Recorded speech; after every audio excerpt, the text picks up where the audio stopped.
Hello and welcome back to another unboxing. Today I'm going to be doing the Bob Dylan mono box set that came out, a number of years ago now. I think 2010 or 2011-ish this was released. I'm not sure if this qualifies as an unboxing because I've already opened it, as you can see, but I am going to be also reviewing the contents of this box, and particularly in comparison to the stereo versions that I know and that are commercially available today on CD. As people who've watched my Beatles mono set video will know, I'm a huge fan of mono mixes from the 60s, especially because 9 out of 10 times that was how the record was intended to be heard by most people. There's only a case, before 67, 68, there's only like a case or two that I'm aware of where it's kind of debatable, like Freak Out by the Mothers of Invention is kind of debatable because they were already thinking about this, because Zappa was already thinking about the stereo mix by that time, and the stereo mix of Freak Out is a lot better than most stereo mixes from 1966, I can tell you that. So this is all of his albums from Bob Dylan in 1962 to John Wesley Harding at the very end of 67, beginning of 68, which is interesting because I actually would have thought that they would have stopped the mono after Blonde on Blonde because mono started to die some point in 1968, but I guess they were being careful.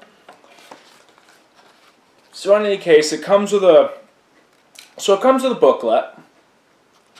This nice little thing. Nothing really special, but it has some nice pictures and some nice information. You know, nothing you couldn't find online, but I like having booklets in my box sets because so few of them that I own do. I actually think that the Beatles box and then maybe the Deep Purple box are the only ones I know that have that, I think.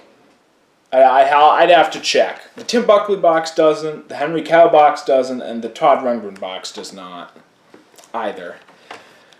So the first album is, as you can see, self-titled from 1962. I'm always blown away at how young he looks. He looks about 12 years old on this album cover, and it's just yeah, he was like my age when he made this album, or maybe a little older, but I forget how young he was in No, he was my age. So you have the CD, pretty standard Columbia CD, but this is what I thought was cool. I thought it was really cool that they replicated these things because you see these in old records, and normally they're torn and destroyed beyond belief, and the bits of the paper is now stuck in the record, and you have to clean it, and it's bad. But it's fun that they replicated that for the CD, and I like that. Next up, we have, I guess I should give a little bit of thought. I like this album, but I don't listen to it very much, It's basically all covers, I think. But I do need to listen to it more. Now this one I have listened to quite a bit. This is a great album, as most people who watch this video will surely know already. I like this design here. Again, just normal Columbia CD.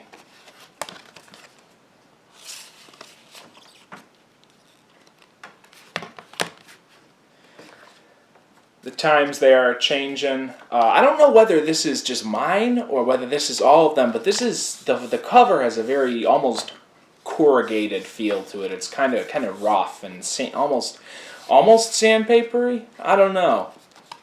I don't know if they're all like that or that's just mine. It comes with a plain white thing and this little insert with the weird poetry. which I always thought was interesting, that he would have, that his 64 and 65 albums just have weird poetry on the albums.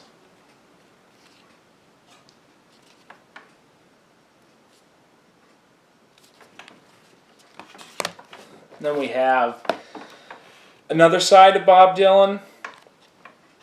Nothing special about the booklet. It's just, or not booklet. Nothing special about the insert. It's just another plain white insert, so I'm not going to show it. But more weird poetry on the back.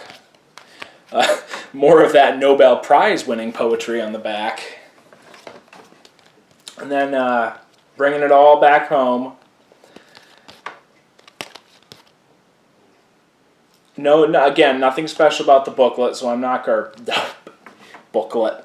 Insert. So I'm not going to say anything about it. The same is true for this album. Actually, no, that's not accurate. This album comes with a portrait thing of him. I guess that must have been something that the original vinyl had. If so, that's a little interesting. So we're almost to the end now.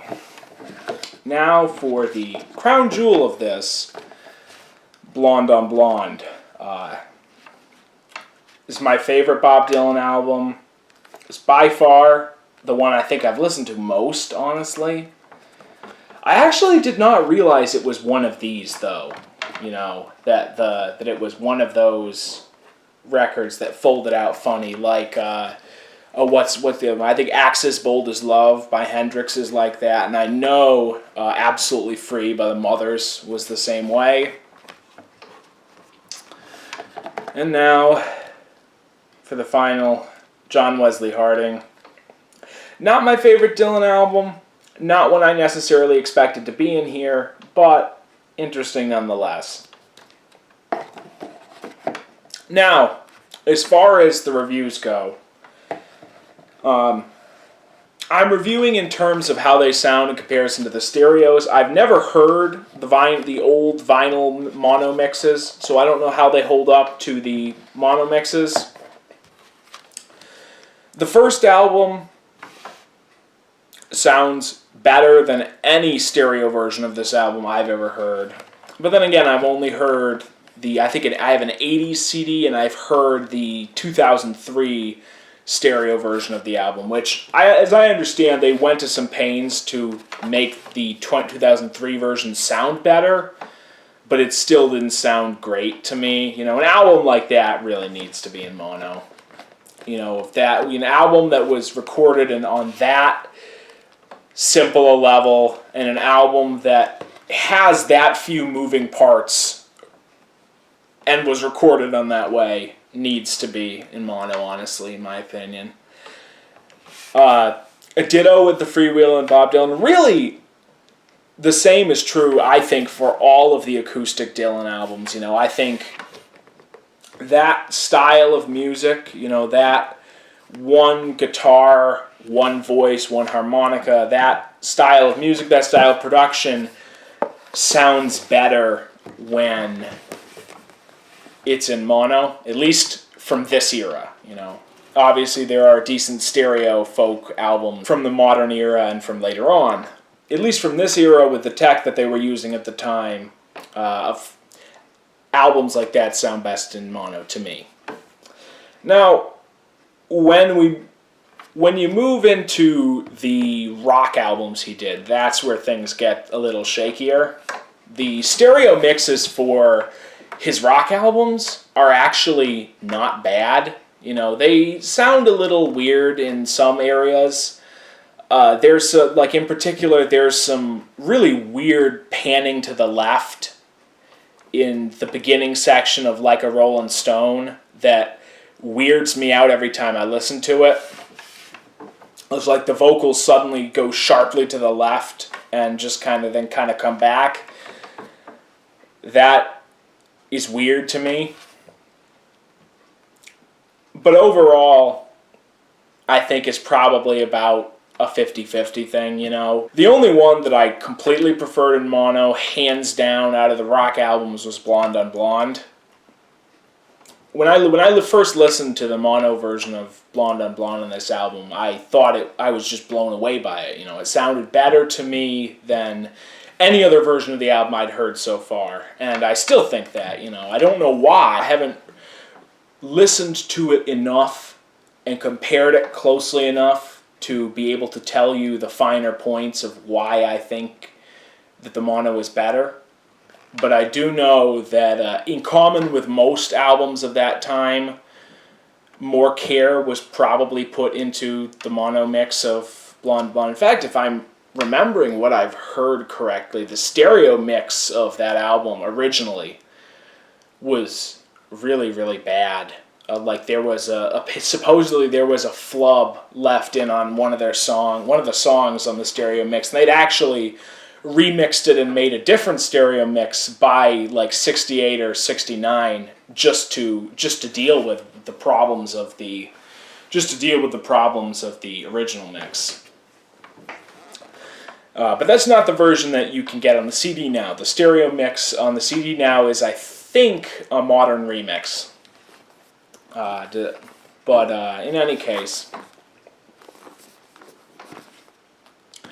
so that's the Bob Dylan in mono box set. I'm going to be reviewing a couple of these albums in the coming weeks. I've kind of wanted to talk about him for a while, but I've never had the opportunity to, so looking forward to that. And also, I think I may do similar videos for some of the other box sets I have, so be on the lookout for those in the future.